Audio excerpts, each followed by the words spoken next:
তো নতুন ফ্ল্যাট থেকে ঘুরে এসে মাকে বললাম সব কিছু খুঁটিয়ে খুঁটিয়ে।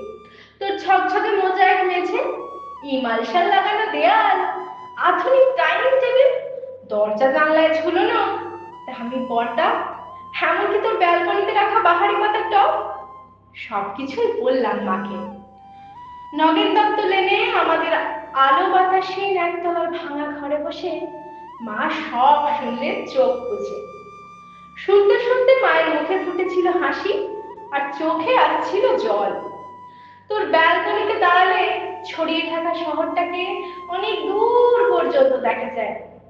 বসবার ঘরের দেয়ালে নতুন কেনা একটা সুন্দর পেন্টিং ঘরটাকে কি গাম্ভীর্যে ভরিয়ে তুলেছে।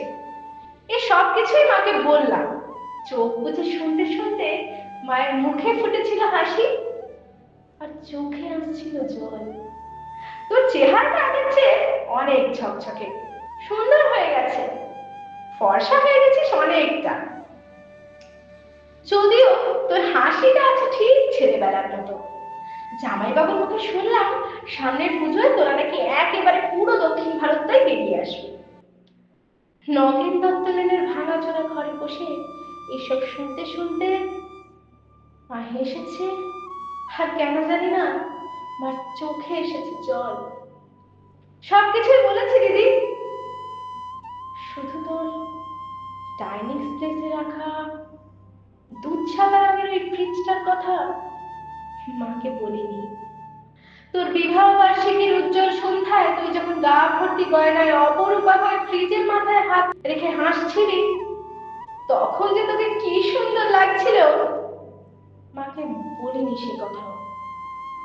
বিবাহ বার্ষিকীর সন্ধ্যায় তোদের আনন্দ উজ্জ্বল অ্যাপার্টমেন্টে তুই আর জামাইবাবু যখন ওই ফ্রিজটার পাশে দাঁড়িয়ে হাসি মুখে মালা বদল করছিলি রসিক বন্ধুর অনুরোধে, আর ক্যামেরার ফ্ল্যাশ ঝিলিক দিয়ে উঠেছিল উপচে পড়া খুশির মতো, তখন ঠিক তখনই দিদি আমার চোখের সামনে স্পষ্ট হয়ে উঠছিল হাসপাতালের করিডোরে বাবার ভেঙে পড়া মুখ। ভেতরে মা যখন অপারেশনের পর অচৈতন্য, ডাক্তার এসে বাবাকে বললেন চোখটা বোধহয় আর বাঁচানো গেল না, তাও একবার চেষ্টা করে দেখতে পারেন মাদ্রাজে। যদিও সে অবশ্য অনেক টাকার ব্যাপার। হাড়ি কাঠে আটকে পড়া অসহায় পশুর মতো করুণ দেখাচ্ছিল তখন বাবার মুখটা। সিঁড়ি আস্তে আস্তে বাবা আমার কাঁধে হাত রেখে বলেছিলেন, কমলাকে সারা জীবন শুধু দুঃখই দিয়ে গেলাম, সুখ দিতে পারলাম না। হাজার চোখ দুটোও চলে গেল, সব আমার কপাল।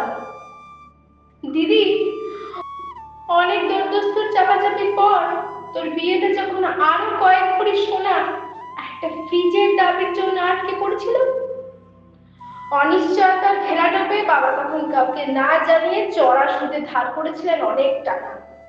সামান্য মাইনের প্রাইভেট কোম্পানির চাকরি করা বাবা বেঁচে থাকতে থাকতে অন্তত একটা মেয়েকে পার করার দুরন্ত আশায় ঝুঁকি নিয়ে ফেলেছিলেন।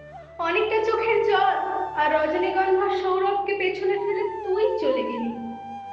আমরা, মা আর আমি, আর পড়ে রইল নগেন দত্ত লেনের অন্ধকার ঘরে বাড়তে থাকা সুদের বোঝার চাপে তলিয়ে যাওয়া একটা সৎ মানুষ।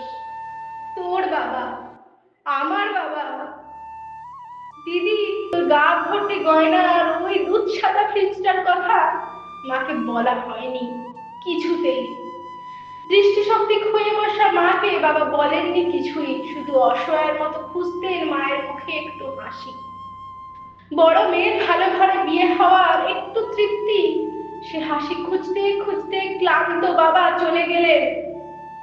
এখন নগেন দত্তলের ভাঙা ঘরে মা আর আমি আনন্দেই আছি। একটা আনন্দই বোধহয় সবচেয়ে বড় দিদি। এ বাড়িতে আর কোনোদিন সানাই বাজবে না। সাহানায় সানাই, রজনীগন্ধা, বেনারসি, হইচই এসব অপ্রাসঙ্গিক থেকে যাবে চিরকাল। কবিতার নাম দিদি, কবি শুভ দাশগুপ্ত, কণ্ঠে আমি।